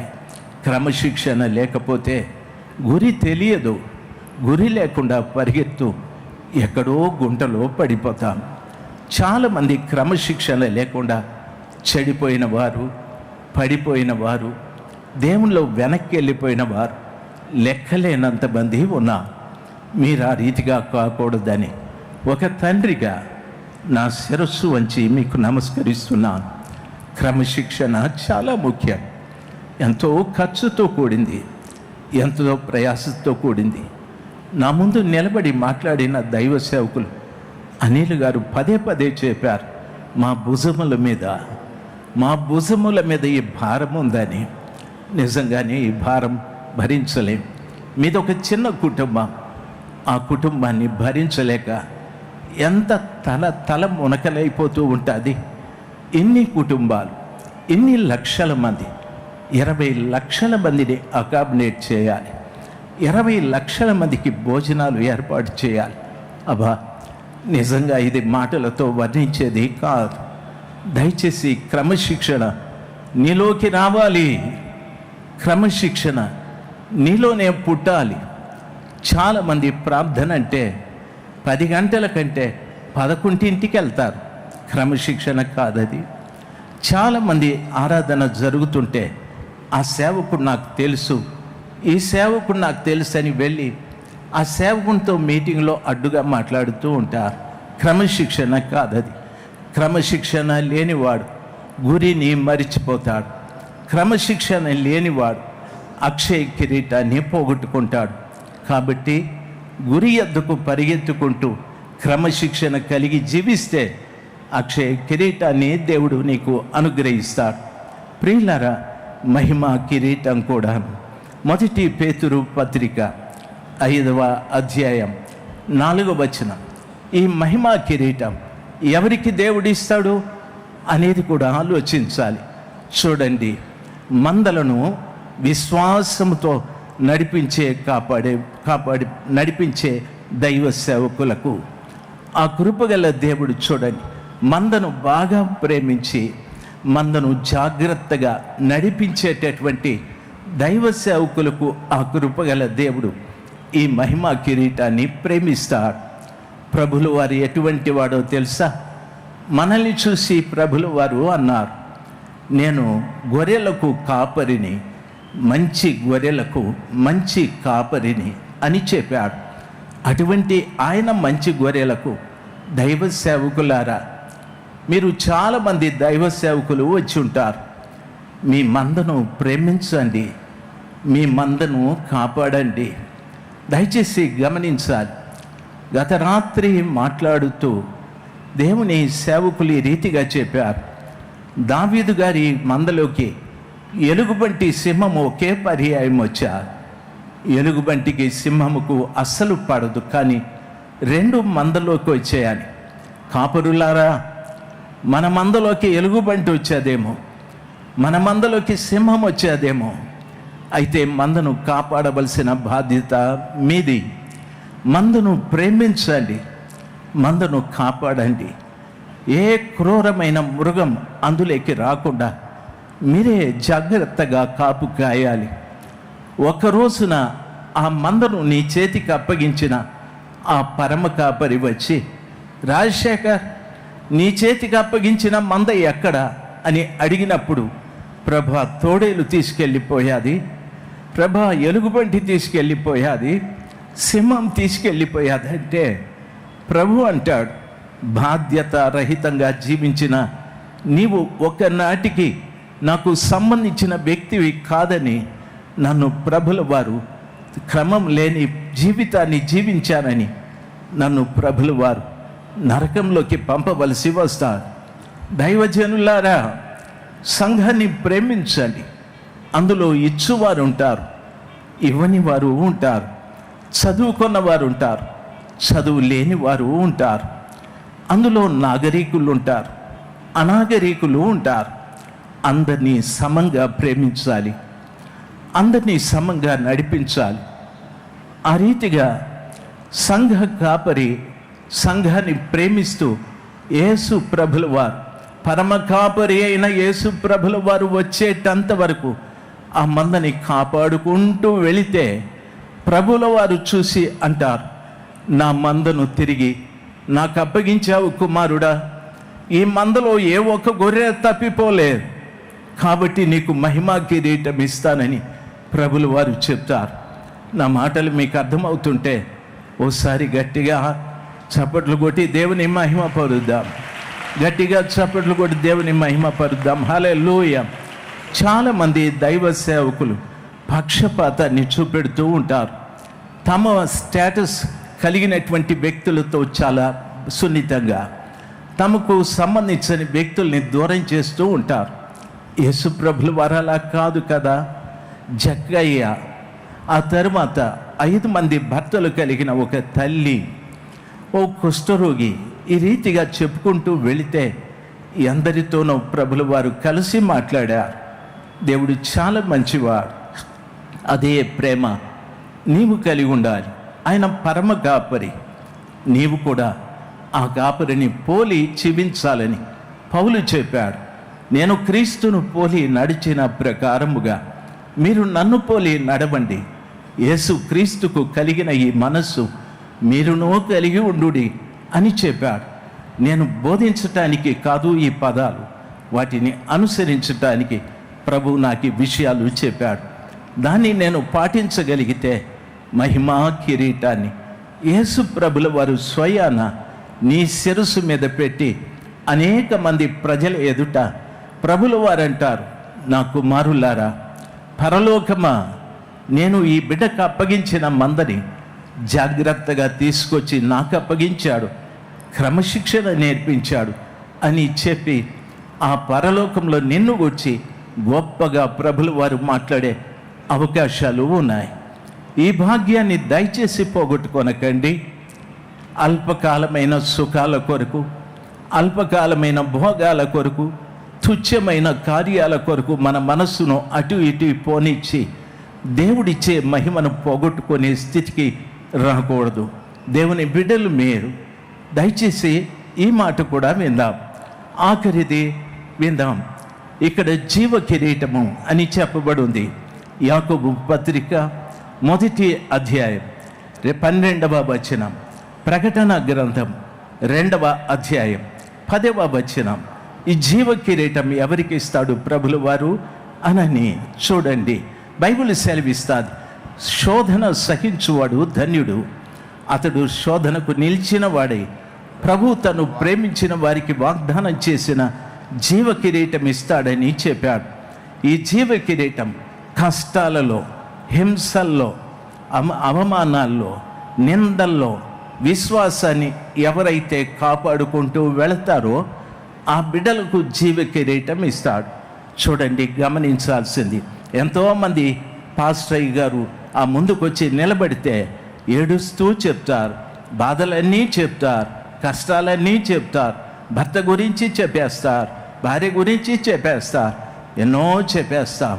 పాస్టర్ గారు పాపం సంతాపపడి బాధపడి పాస్టర్ గారు సరేమా ప్రార్థన చేద్దామని ప్రార్థన చేస్తారు. పాస్టర్ గారికి మీరు ఏడ్చినప్పుడు నొప్పి తగులుతుంది, అయితే నొప్పి పర్మనెంట్గా మీకేముంటారు, మీరే ప్రార్థన చేసుకోవాలి, మీరే ప్రార్థన చేసుకోవాలి. ప్రభు చాలా కనికరం గల దేవుడు, మీ కన్నిటిని చూసి ఊరికే ఉండే దేవుడు కాదా ఆయన? దయచేసి గమనించాలి. ఇవన్నీ కూడా దేవుడు మనకిచ్చేటటువంటి కిరీటాలు. ప్రభు అంటున్నాడు 12వ వచనంలో, జయించువానికి నా దేవుని ఆలయంలో ఒక స్తంభముగా చేసేదను అని చెప్తాడు. దయచేసి వినండి, శోధన కాలంలో నేను మిమ్మల్ని కాపాడుతాను, నేను త్వరగా వచ్చుచున్నాను, నీ కిరీటము అపహరింపకుండునట్లు నీకు కలిగిన దానిని గట్టిగా పట్టుకో. నీ కిరీటం ఎవడు అపహరించకుండా నీకు కలిగిన దాన్ని గట్టిగా పట్టుకో. ఏమి కలిగి ఉన్నావో తెలుసా? ప్రభు నీకు ఇచ్చిన రక్షణ, ప్రభు నీకు ఇచ్చిన మారు మనసు, ప్రభు నీకు ఇచ్చిన పాప క్షమాపణ, ప్రభు నీకు ఇచ్చిన ఆత్మ, ప్రభు నీకు ఇచ్చిన సహనం, ప్రభు నీకు ఇచ్చిన అనేకమైన కార్యాలు, ఆయన వాక్యాన్ని గైకొన్నాను అనేటటువంటి కార్యాలు, ఇవన్నీ జాగ్రత్తగా నేను దానితో పాటు కిరీటాన్ని కూడా పట్టుకోవాలి. దయచేసి వినాలి. ఈ రీతిగా ప్రతి బిడ్డ నీకు ఇవ్వబడిన ప్రతి ఒక్కటి నీ కిరీటమును గట్టిగా పట్టుకోమని ప్రభుల వారు సెలవిచ్చి అంటాడు, జయించువానిని నా దేవుని ఆలయంలో ఒక స్తంభముగా చేసేదను అని అంటాడు. జయించిన వాణ్ణి నేను జాగ్రత్తగా గమనించాలి. నిలబడి బాబు, ఒక్కొక్క స్తంభము గురించి చెప్తాను, దయచేసి వినాలి. దేవుని వాక్యంలో సెలవిచ్చిన రీతిగా మొట్టమొదటి స్తంభం యాకోబు స్తంభం. బాగా వినాలి. ఆదికాండము 28:18 మీరు ఎరుగుదురు. భక్తులు ఎన్నో పర్యాలు మీకు బోధించుంటారు, కొద్ది నిమిషాల్లో ఇది ముగిసిపోతారు. 28:18 యాకోబు గారు బయలుదేరి మామగారి ఇంటికి వెళ్తూ ఉన్న రోజు, అది చీకటి పడ్డది. హాయికి బేతేలుకు మధ్యలో పడుకున్నాడు. ఆ రాత్రి అతడు ఒక కలగన్నాడు. ఉదయాన లేచి తన తల కింద రాయి పెట్టుకుంటే ఆ రాయిని పాతిపెట్టి దాని మీద తైలం పోసి అంటాడు, ఇది యెహోవా ఉండు స్థలం, ఇది భయంకరమైన స్థలం, ఇది పరలోకపు ముఖద్వారం, పరలోకపు గవిని అని చెప్పాడు. అంటే నీవు ఈ స్తంభంగా మారాలి. బైబిల్లో చెప్పబడిన మాట ఏమంటాడో తెలుసా? జయించువానిని నా దేవుని ఆలయంలో ఒక స్తంభంగా చేసేదను. జయించువానిని నా దేవుని ఆలయంలో, పరలోకంలో నిన్నొక స్తంభంగా చేయాలని. దయచేసి వినాలి. యాకోబు జయించలేదు, వెళ్ళిపోయాడు ముందుకి. ఆయన ఏమి జయించాలో ఆయన చెప్పాడు. రాతిని పాతి దాని మీద నూనె పోసి, ఇది భయంకరమైన స్థలం అండి, ఇది పరలోకపు ముఖద్వారం అని చెప్పాడు. ఆ రాయి యేసుప్రభుల వారు, ఆ తైలము పరిశుద్ధాత్మ. నీవు పరలోకంలో దేవుని మందిరంలో ఒక స్తంభం కావాలంటే యేసయ్యని కలిగి ఉండాలి, పరిశుద్ధాత్మను కలిగి ఉండాలి. ఇద్దరిని నీవు కలిగి ఒక స్తంభం ఎలాగ స్థిరంగా ఉంటుందో, నీలో క్రీస్తు ప్రభుల వారు, పరిశుద్ధాత్మ దేవుడు, ఇద్దరు స్థిరంగా ఉండాలి. మనము ప్రభుల వారి పోగొట్టుకోవడము, పరిశుద్ధాత్మని పోగొట్టుకోవడము, పరిశుద్ధాత్మని తిరిగి క్షమించమని అడగడము, ఇటువంటి కార్యాలు జరగకూడదు. ఈ పగలు దేవుని వాక్యం వింటున్న ప్రతి బిడ్డకు నా మనవి, యేసయ్యని నువ్వు కలిగిన జీవితము, పరిశుద్ధాత్మను నువ్వు కలిగిన జీవితంలో స్తంభంగా నీవు ఉండాలి, స్థిరంగా నీవు ఉండాలి. నీ లోపల ఎప్పుడు యేసు ప్రభుల వారు స్థిరంగా ఉండాలి. నీ లోపల ఎప్పుడు పరిశుద్ధాత్మ దేవుడు స్థిరంగా ఉండాలి. అప్పుడు ప్రభుల వారు ఆయన తండ్రి మందిరంలో నిన్నొక స్తంభముగా చేసేదను అని అంట. దయచేసి గమనించాలి. రెండవ స్తంభము, దయచేసి మేఘ స్తంభం. మీరు బాగా ఎరుగుదురు. అగ్ని స్తంభం కూడా రాకూడదు. ఇట్రండి బాబు, దయచేసి గమనించాలి. ఇడిదిప్పు నాయన. మేఘస్తంభము, అగ్ని స్తంభం మీరు బాగా ఎరుగుదురు. దీని గురించి భక్తులు మనకి ఎన్నో చక్కటి విషయాలు బోధించి ఉంటారు. వెనక్కి జరుపు నాయన, బోధించి ఉంటారు. దయచేసి వినా. నిర్గమాకాండం 13వ అధ్యాయం 21వ వచనంలో కనిపిస్తారు. ఇశ్రాయేలీయులను నడిపించేటటువంటి మేఘస్తంభము, పగలు మేఘస్తంభముగా, రాత్రి అగ్నిస్తంభముగా వారి ముందు నడుస్తూ వారు ఎక్కడ ఆగాలనో అక్కడ ఆగేది. వారు ఎప్పుడు బయలుదేరాలనో అప్పుడు మేఘస్తంభం బయలుదేరి వెళ్ళేది. ఆ రీతిగా జరిగేది. ప్రియులారా, పగలు ఎండ తగలకుండా నీడగా ఉండటానికి మేఘస్తంభంగాను, రాత్రి అగ్నిస్తంభంగా చలికి బాధపడకుండా అగ్నిస్తంభముగా వారిని నడిపిస్తూ వచ్చా. ఇది ఒక విషయం చెప్పాలంటే, ఐగుప్తు నుండి వచ్చిన ప్రజలను నడిపించటానికి ఇవి రెండు ముందు నడిచాయి. అగ్నిస్తంభము, మేఘస్తంభము అనేటటువంటిది. నీ ముందు కూడా నీకు నడిపించేవారు కావాలి. ఆ కృపగల దేవుడు నీ ముందు లేకపోతే ప్రయోజనం లేదు. గత రాత్రి తొలి పలుకుల్లో దైవ సేవకులు వెస్లీ అయ్య గారు చెప్పారు, మన దేవుడు మన ముందు, మన వెనకల, మన చుట్టూ ఆవరించి ఉన్నాడు, మన మీద కూడా ఆయన ఉన్నాడని చెప్పాడు. ఆయనే మనకు దాగుచోటు. ఆయన ప్రశస్తమైన రెక్కల కింద మనమున్నాం. ఈ రోజున ఇశ్రాయేలీయులను నడిపించిన ఈ మేఘస్తంభం, అగ్నిస్తంభం మనల్ని కూడా నడిపించాలి. ఇక్కడ చెప్పబడిన మాట, పగలు ఎండ దెబ్బ, ఎండ తగిలితే తీక్షణంగా కొన్ని రోజులు స్కిన్ క్యాన్సరు వస్తుంది. దేవుడు అందుకని వారికి మేఘస్తంభంగా పనిచేశాడు. రెండవది అగ్నిస్తంభం. వెన్నెల్లో దరిదాపు ఒక వ్యక్తి వెన్నెల్లో ఒక 15-20 రోజులు పడుకుంటే తర్వాత తన ఊపిరితిత్తుల్లో టీబీ వ్యాధి కంపల్సరీ వస్తుంది. అటువంటి జబ్బు రాకుండా దేవుడు అగ్నిస్తంభంగా వారి మీద ఉండి వారిని కాపాడుతూ వచ్చాడు.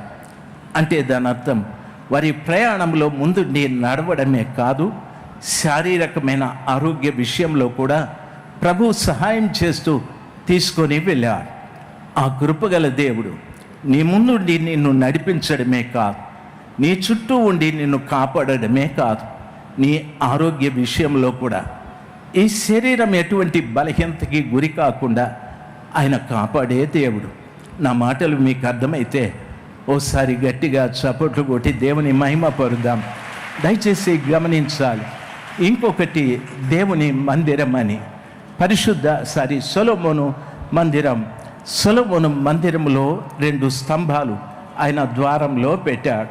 దయచేసి గమనించాలి, ఆ స్తంభాల పేర్లు ఒకటి యాకీను, ఇంకొకటి బోయజు. యాకీను అనే మాటకు స్థాపించుట. మందిరము ఎదురుగా 2 స్తంభాలను పెట్టి ఆయన దీని పేరు యాకీను, దాని పేరు బోయజు అని పెట్టాడు. బోయజు అంటే బండ అని ఉంది, బలమని కూడా ఉంది. దేవుని సంఘం ఎప్పుడు కూడా నేను స్థాపించకూడదు, దేవుడే స్థాపించాలి. దేవుని సంఘం ఎప్పుడు కూడా ఆయన ద్వారానే నడిపించబడాలి. సొలొమోను మందిరం ముందు ఈ యాకీను, ఈ బోయజు స్తంభాలు దేనికి గుర్తంటే సంఘం ఎప్పుడు దేవుడే స్థాపించాలి. ఒక వ్యక్తిని ఆయనే పిలవాలి. రెండవది, ఒక వ్యక్తి ఆయన పిలిచిన తర్వాత ఆయనే పని ఇవ్వాలి. మూడవది, ఆయన ఎక్కడ పని చేయమంటే అక్కడే చేయాలి. ఈరోజు చాలామందికి పిలుపు లేదు. రెండవది, ప్రభువు పిలిచాడండి మమ్మల్ని అని అంటారు.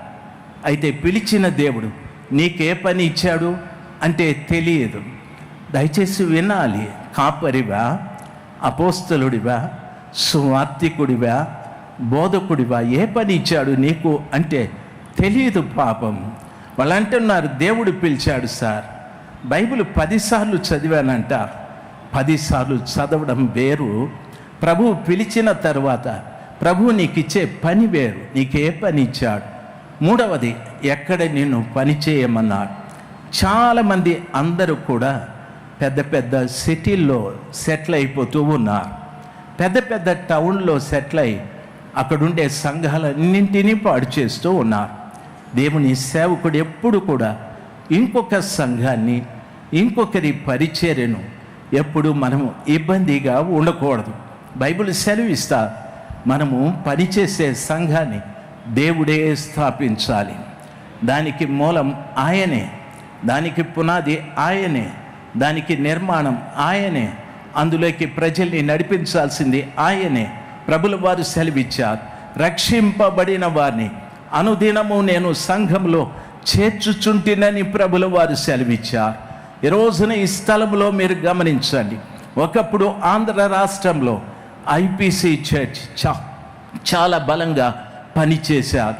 దాదాపు 15,000 సంఘాలు వారికి ఉండేటివి. చాలా ఆత్మీయంగా జరిగేది. దాని తరువాత దైవ సేవకులు బక్సింగయ్య గారు దేవుడు లేపుకున్నాడు. ప్రపంచమంతా దైవ సేవకుడు వాడబడ్డాడు. దేవుని మహాకృప, ఎన్నో సంఘాలు కట్టారు. దాని తర్వాత దేవదాసయ్య గారు ఎంతో గొప్ప భక్తుడు, బైబిల్ మిషన్ వారి సంస్థ దేవుడు వాడుకున్నాడు. దాని తరువాత ఈ కాలంలో మన దైవజనులు యేసన్నగా దేవుడు పిలిచాడు, పిలిచి వాడుకోవడం ప్రారంభించాడు. దేవుని అద్భుతమైన కృప. ఈరోజు ఎక్కడ చూసినా హోసన్నా హోసన్నా హోసన్నా అనే శబ్దాలు మారిమోగుతూ ఉన్నాయి. మీరు ఊరు బయటికి వెళ్ళి హోసన్నా మందిరం కట్టిన ప్రజలందరూ పట్టణంలో నుండి అక్కడికి పరిగెత్తుకుంటూ వెళుతున్నారు. ఈ దినములలో దేవుడు దాన్ని స్థాపించాడు. ఈ దినములలో దేవుడు దాన్ని నిర్మాణం చేశాడు. ఈ దినములలో దేవుడు ప్రజల్ని ఆ సంఘంలోకి నడిపిస్తూ ఉన్నాడు.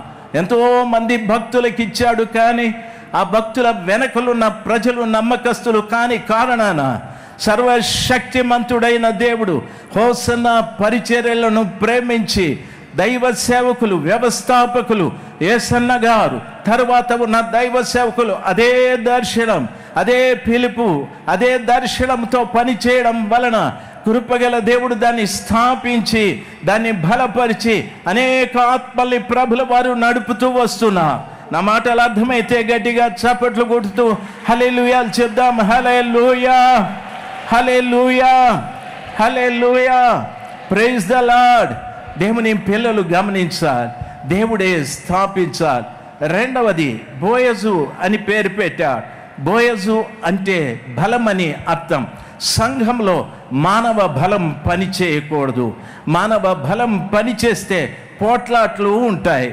మానవ బలం కాదు, ధన బలం కాదు, కుల బలం కాదు, జన బలం కాదు, ఇవన్నీ కూడా ప్రక్కకి వెళ్ళిపోవాలి. చాలామంది అంటారు, మా ఇంటి పేరు వారు ఇందులో 100 మంది ఉన్నారు, నేను పక్కకు పోయినానంటే 100 మందిని తీసుకెళ్ళిపోతాను అంటాడు. అది జనబలం, కుల బలం. ఈరోజు సంఘాలకి కులం వచ్చారు. రెడ్లెవరో, కాపులెవరో, కమ్మ ఎవరో, మాల ఎవరో, మాదిగ ఎవరో, ఈ మిగిలిన జనం ఎవరో వేరువేరుగా విభాగించబడుతూ ఉన్నారు. క్షమించండి, ఈ పదములు నా నోట రాకూడదు. అయినా మీకు అర్థం కావాలి, కులబలం సంఘాలలో పనిచేస్తూ ఉంది. కుల బలాలు ప్రయోజనం లేదు. ఇలాంటి కులాలు పరలోకంలో లేవు. ఇలాంటి కులాలు పరలోకంలో లేవు. ఇలాంటి కులాలు పరలోకంలో లేదు. పరలోకంలో ఒకే కులం, అది పరిశుద్ధమైన కులం. ఎవరు పరిశుద్ధంగా ఉంటారో వారందరూ పరలోకానికి వెళతారు. ఈ కుల బలాలు కలిగి, ధన బలం కలిగి, జన బలం కలిగి మనం ఈ స్థలంలో పనిచేస్తే ఇక్కడ చలామణి అవ్వచ్చు, కానీ అక్కడ చలామణి అయ్యే ప్రసక్తి లేదు, లేదు, లేదు, లేదు, లేదు. దయచేసి అలాంటి వారందరూ కూడా వెనక్కి రావాలని మనవి చేస్తూ ఉన్నారు. మీకు బోధించే బోధకులు మీకు తప్పుడు బోధలు బోధిస్తూ ఉన్నారు. దేవుని మహాకృప, అద్భుతమైన కృప. హోసన్న పరిచర్యల్లో ఆ శబ్దాలు లేవు. దేవుని అద్భుతమైన కనికరాన్ని బట్టి, దేవుని ఆత్మ చేత నింపబడి దైవ సేవకులు దేవుడు ఏం మాట్లాడమంటారో ఆ సత్యాన్ని బోధించి ప్రజలను వారు బలపరుస్తూ ఉంటారు. వాక్యముతో బలపరుస్తూ ఉంటారు, ఆత్మలో బలపరుస్తూ ఉంటారు. యేసు ప్రభుల వారి పరిచర్య కొరకై బలపరుస్తూ ఉంటారు. అంతే, సంఘంలో వేరొక బలానికి చోటు లేదు, లేదు, లేదు. వింటున్న దైవ జనాంగమా, చాలా సంఘాలు ఈ స్థలములోనికి వచ్చాయి. ప్రతి సంఘానికి నా మనవి, ఒకవేళ ఎటువంటి బలాలు కలిగి ఆ స్థలంలో మీరు కూర్చొని దేవుణ్ణి ఆరాధిస్తూ ఉంటే ఖచ్చితంగా మీరు ప్రభు ఉండే స్థలానికి వెళ్ళలేరు. పరిశుద్ధులు వెళ్ళే స్థలానికి వెళ్ళలేరు, వెళ్ళలేరు, వెళ్ళలేరు. ఆ బలములన్నీ మానుకోనండి. సర్వశక్తిమంతుడైన దేవుని పిల్లలుగా సంఘంలో వాక్యము చేత ప్రజలు బలపడాలి, ఆత్మ చేత ప్రజలు బలపడాలి, ఐక్యంగా ప్రేమలో వారు బలపడాలి, తగ్గింపులో వారు బలపడాలి, లోబడే విషయంలో బలపడాలి. ఈ రీతిగా ప్రతి దైవ సేవకుడు సంఘంలో ఇటువంటి బలములు సంఘానికి నేర్పించునుగాక. హల్లెలూయా. వింటున్న దైవ జనాంగమా, సొలొమోను స్తంభాలు కూడా ముగిసిపోయాయి. ఇప్పుడు ఆఖరి మాట ప్రభు అంటాడు, ఇటువంటివన్నీ కూడా మీరు కలిగి జీవిస్తే నేనేం చేస్తానో తెలుసా? నా మాటలు బాగా గమనించవలసిన విషయం. దేవుని మందిరంలో ఉండవలసినటువంటి స్తంభం ఏది అని చూడండి. జయించు అని నా దేవుని ఆలయంలో ఒక స్తంభముగా చేసేదను.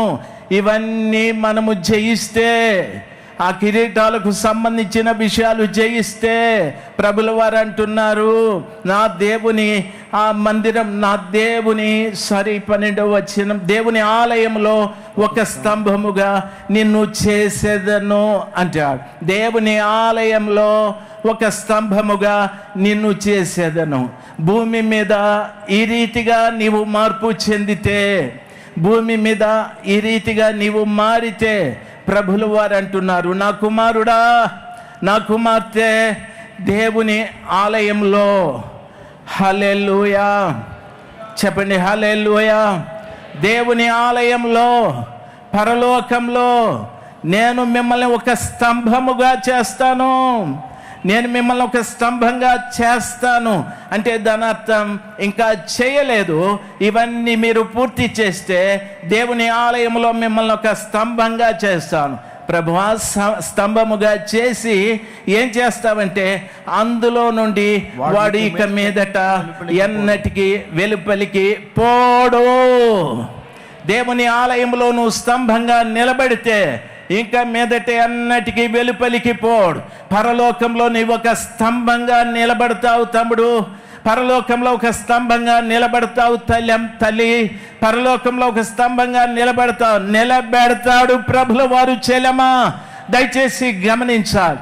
ఈ స్తంభములన్నీ దాటి నువ్వు వెళితే, ఈ కిరీటాలకు సంబంధించిన గుణాలన్నీ నువ్వు కలిగి జీవిస్తే, కృపగల దేవుడు దేవుని ఆలయంలో నిన్నొక స్తంభంగా చేసి ఆయన అంటాడు, ఇంకెప్పుడు నువ్వు బయటికి వెళ్ళే ప్రసక్తి లేదు, మరియు నా దేవుని పేరును పరలోకంలో నా దేవుని యొద్ద నుండి దిగివచ్చుచున్న పరలోకంలో నా దేవుని యొద్ద నుండి దిగివచ్చుచున్న నూతన యెరూషలేమును నా దేవుని పట్టణపు నూతన యెరూషలేమును నా దేవుని పట్టణపు పేరును నా క్రొత్త పేరును వాని మీద వ్రాసేదును. అబ్బబ్బా, హల్లెలూయా. సార్ గట్టిగా చప్పట్లు కొట్టండి సార్, హల్లెలూయా చెప్తూ గట్టిగా చప్పట్లు కొట్టండి సార్. పరలోకంలో ఆ కృపగల దేవుడు నిన్ను తీసుకెళ్ళి దేవుని ఆలయంలో నిన్నొక స్తంభంగా పెట్టిన తరువాత ఆ ప్రభుల వారు అంటున్నారు, బాబు నా నా నా నా మందిరంలో, నా ఆలయంలో నిన్నొక స్తంభంగా నిలబెట్టిన తరువాత ఇంక నువ్వు బయటికి వెళ్ళే ప్రసక్తి లేదు. ధనత్వం నువ్వు పరలోకానికి వెళ్ళిపోయావు, ఇంకా అక్కడి నుండి బయటకు వచ్చే ప్రసక్తి లేదు. అక్కడ నిన్ను స్తంభంగా చేస్తాడు. స్తంభంగా చేసిన తరువాత ప్రభు అంటాడు, నా దేవుని పేరు నీకు రాస్తాను, నూతన యెరూషలేము పట్టణం యొక్క పేరు నీకు రాస్తాను, నా క్రొత్త పేరు నీకు రాస్తాను. ప్రభుల వారు చెప్తున్నమాట, 3 పేర్లు ఆ స్థలంలో నీకు ఇవ్వబడతాయి. బాగా వినాలి.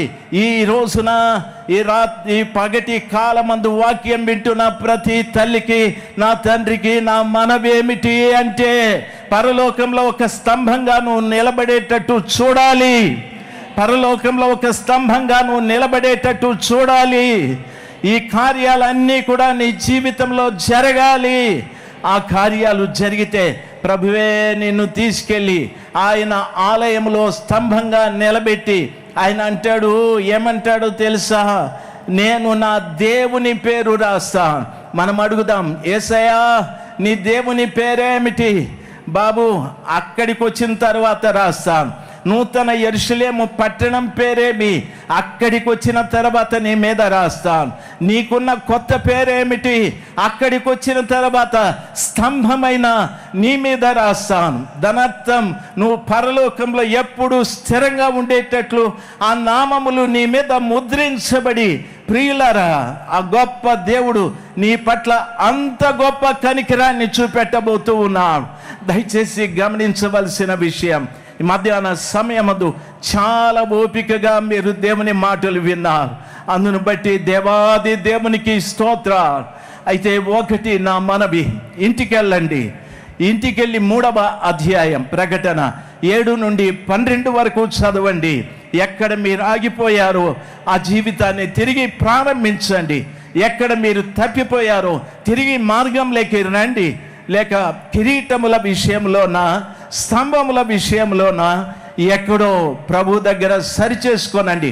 ఒక రోజు రాబోతుంది, ఆ శోధన కాలంలో నీవు శోధించబడకుండా దేవుడు శోధన కాలమందు నిన్ను తప్పిస్తాడాయనా.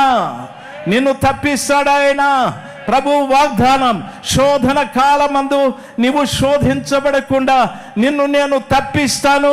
చాలా మంది చెప్తా, శ్రమల కాలంలో ఉంటుంది, మహాశ్రమల కాలంలో అది ఇదని. లేదు, నీకది లేదు. నా ప్రభు వాగ్దానం, శోధన కాలంలో నేను నిన్ను శోధకుని నుండి తప్పిస్తాను, భయపడద్దు. అయితే పైన ఈ కార్యాలన్నీ నీ జీవితంలో జరగాలి. నిన్ను నేరుగా తీసుకెళ్ళి దేవుని ఆలయంలో నిన్ను స్తంభంగా నిలబెట్టి నా దేవుని పేరు రాస్తాను, నూతన యెరూషలేము పట్టణం పేరు రాస్తాను, యేసయ్య పేరు రాస్తాను. బాగా గమనించవలసిన విషయం, నాకు బ్యాడ్జి ఇచ్చారు. ఈ బ్యాడ్జిలో హోసన్నా మినిస్ట్రీ బ్యాడ్జి. నేను ఇండియా అంతా తిరిగిన ఈ బ్యాడ్జిని పట్టి మీరు హోసన్నానా అని అడుగుతారు. అవును సార్, నేను హోసన్నా సంస్థకు సంబంధించిన వ్యక్తినని సగౌరవంగా చెప్తాను. హోసన్నా పరిచర్యను ప్రేమించే ప్రతివారు నన్ను చాలా గౌరవంగా చూస్తారు. పరలోకంలో దేవుని పేరు, నూతన యెరూషలేము పట్టణం పేరు, యేసు ప్రభుల వారి కొత్త పేరు, ఇవన్నీ నీకు రాయబడితే పరలోకమంతా నిన్ను గౌరవిస్తుంది సార్. పరలోకమంతా నిన్ను గౌరవిస్తుంది సార్. కెరూబులు వచ్చి నీకు శిరస్సు వంచుతారు సార్. శరాపులు వచ్చి శిరస్సు వంచుతారు సార్. నలుగురు జీవులు వచ్చి శిరస్సు వంచుతారు సార్. అక్కడ నీకంటే గొప్పవారు, పెద్దవాళ్ళు లేరు సార్. అంత ఉన్నతమైన స్థితికి ప్రభు నిన్ను తీసుకెళ్లాలని ఆయన ఈ లోకంలోకి వచ్చి నీ కొరకు ప్రాణం పెట్టాడు తల్లి. నీ కొరకు ప్రాణం పెట్టాడు తల్లి. ఆయన అంతగా నీ కొరకు ప్రాణం పెట్టడానికి గల కారణం, ఆ ఉన్నతమైన స్థలంలో నీకంటే గొప్పవారు ఎవరు లేరు. అందరూ చూసి మీరు యేసువారా, మీరు దేవుని వారా, మీరు నూతన యెరూషలేము పట్టణపు వాస్తవ్యులా అని నిన్ను గురించి మాట్లాడుకుంటారు సార్. కోటాను కోట్ల దేవదూతలు శిరస్సు వంచి నీకు నమస్కరిస్తారు సార్. ఆ గొప్ప భాగ్యం కావాలి, ఆ గొప్ప భాగ్యం నాకు కావాలి, ఆ గొప్ప భాగ్యం నాకు కావాలి అనుకునే ప్రతి బిడ్డ ఈ తుచ్చమైన లోకాన్ని వదిలిపెట్టండి, కోరికలు వదిలిపెట్టండి, ఆశలు వదిలిపెట్టండి, ప్రభు వైపు చూడండి. ఇదిగో నాకు అటువంటి భాగ్యం కావాలి అనుకునే ప్రతి బిడ్డ లేచి నిలబడదాం, లేచి నిలబడదాం. హల్లెలూయా. సర్వశక్తిమంతుడైన దేవుని వైపు చూద్దాం. అటు ఇటు చూడకండి, దయచేసి ప్రభు వైపు చూడండి. నీకు ఇచ్చే గొప్ప భాగ్యం వైపు చూడండి. ఎక్కడ ఆగిపోయావో దాని విషయమై ప్రభు దగ్గర పశ్చాత్తాపడదాం. హల్లెలూయా. ప్రభు వైపు పశ్చాత్తాపడదాం. ప్రేమ స్వరూపి పరిశుద్ధుడైన తండ్రి, మీ మాటలు విని తీర్మానముతో మీ వైపు చేతులెత్తిన మీ ప్రజలను మీ చేతులకు అప్పగించాను తండ్రి. ఈ గుడారాల పండుగ ప్రారంభించిన రోజు నుండి ఇప్పటి వరకు ధారాళముగా మీ వాక్యమును మీరు బయలుపరుస్తున్నందుకు స్తుతిస్తున్నాను. సేవకులను నిలుపుకొని అరమర లేకుండా మీరు మాట్లాడుతూ ఉన్నారు తండ్రి. కేవలం మీ మాట మీదే ఆశ పెట్టుకొని మాటలు విని జీవితంలో మార్పు చెందాలని, మీ మహిమగల రాకడకు రాజ్యానికి సిద్ధపడాలని, వాక్యమయందు ఆసక్తి కలిగి మీ ప్రజల తండ్రి ఇన్ని లక్షల మంది ప్రాంగణానికి చేరారు. వాక్యం మీద ఉన్నటువంటి ఆసక్తిని బట్టి అన్ని కోవలకు సంబంధించిన వారితో సేవకుల్ని నిలబెట్టుకొని మాట్లాడుతూ ఉన్నారు. ఈ శుభవేళ ఫిలదెల్ఫియా సంఘాన్ని ముందు పెట్టి తండ్రి మీ ప్రజలతో మీరు మాట్లాడారు, మాతో మీరు మాట్లాడారు. అందుకు మిమ్మల్ని స్తుతిస్తూ ఉన్నాను. నిజముగా తీర్మానంతో మీ వైపు చేతులెత్తి కలిగిన దాన్ని గట్టిగా పట్టుకుంటామని, పొందుకున్నటువంటి కిరీట స్వభావాలు పోగొట్టుకోకుండా సాతాను వాటిని పోగొట్టాలి, పడగొట్టాలని, అపహరించాలని చూస్తూ ఉండగా ఒక రోజున మీ మందిరములో, మీ పరలోకములో ఒక స్తంభముగా నాటబడి మీరు వ్రాస్తున్నటువంటి తండ్రి పేరు, ప్రభువా ఆ పరిశుద్ధ పట్టణమైనటువంటి నూతన యెరూషలేము పేరును, మీ పేరును నొసళ్ళ యందు ధరించుకొని పరలోకములోనే ఒక ఘనతాస్పదముగా అధికమైనటువంటి మహిమతో కనబడాలని మీరు కోరుకొని మీరిచ్చిన మాటలన్నిటిని బట్టి మిమ్మల్ని స్తుతిస్తున్నాను. ఒక్కొక్క లక్షణం ఓ సరికొత్త కోణములో మీ ప్రజలకు మీరు బోధించి ఉండగా అన్నిటిని హృదయములలో చేర్చుకొని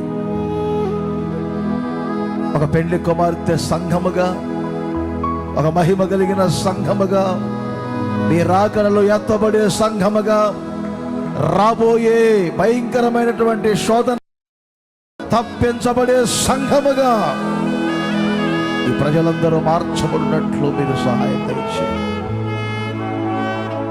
ఏ ఒక్కరు కూడా మీ వాక్యం ఎదుట తప్పించబడలేరు తండ్రి. ఈ కృపావాక్యమునకు మీ ప్రజలను అప్పగించారు. సంపూర్ణముగా ప్రతి ఒక్కరిని మీరు దర్శించారు. ఆశీర్వదించండి, మాటలందరూ హృదయములో స్థిరపరచండి. ఇప్పటి వరకు మీ పక్షముగా నిలిచి మీ మాటలు బోధించిన మీ దాసులను మరింత కృపలతో నింపండి. వారిని మీరు పిలిచిన పిలుపులో ఉన్న ప్రత్యేకత, మీరు ఏర్పరచుకున్న ఉద్దేశం, గత సంవత్సరాలు గత కాలం అంతా వాడుకున్న విధానం ఒక ప్రత్యేకమైన తండ్రి. అదే ఆసక్తి, అదే దర్శనం, అదే ఉపదేశం నేటి వరకు చేతపట్టుకొని సర్వ ప్రపంచానికి బోధించడానికి మీ సేవకులు మీరు ప్రత్యేకపరుచుకున్నందుకు మిమ్మల్ని స్తుతిస్తున్నాను. ఈ వయసులో వారికి మంచి ఆరోగ్యం దయచేయండి. అరికాలు మొదలుకొని తల వరకు సమస్తం పరిపూర్ణమైన మీ శక్తి చేత వారు కప్పబడుదురుగా. రాబోయే కాలమంతా మరింతగా బలపరిచి అభిషేకించబడి వాడబడినట్లు సహాయం చేయండి. కృపలతో నింపండి. ఈరోజు రాత్రి అలాగే రేపటి రోజు జరుగుతున్న ఈ చివరి కోడికలను కూడా మీరు ఆశీర్వదించమని, సర్వ ఘనత మహిమ ప్రభావాలు మీరే పొందండి. యేసు నామములో అడుగుచున్నాను తండ్రి, ఆమేన్. మన ప్రభు అయిన యేసు క్రీస్తు కృప, ప్రేమ, పరిశుద్ధాత్ముని సన్నిధి, సహవాసం కూడి ఉన్న మనందరికీ సకల పరిశుద్ధులకు ఇప్పుడు ఎల్లప్పుడూ సదాకాలం తోడుగా ఉండి నడిపించునగాక. చెప్పండి అందరూ ఆమేన్.